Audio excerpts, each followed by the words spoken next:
Hello, and welcome to Fusion Writing, where building character meets creating structure. We are in the midst of our topic week, and oh boy, do we have some fun to add to what we gave you last week.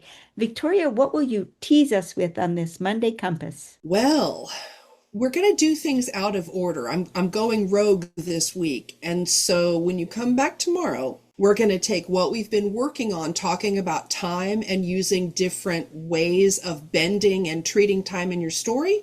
And I'm going to give you some pre-writing week exercises so you can have some time to noodle around with them. And then when we get over in 2 weeks to our actual writing week, we're going to do something else with that writing. So you're going to want to come back and check out what the pre-writing is all about. Kathleen? Okay, all right. Well, I'm fairly predictable because we're in a character trait time and we're working on the character trait of loyalty. And as you know, the first week we talk about definition and we talk about how does it compare to how we talk about the term in everyday life and how a little bit about how it works in story. And now this second week we talk about positions on the character profile diagram. We bring in levels of awareness and we bring in change. What enables the character to change position on the character profile diagram.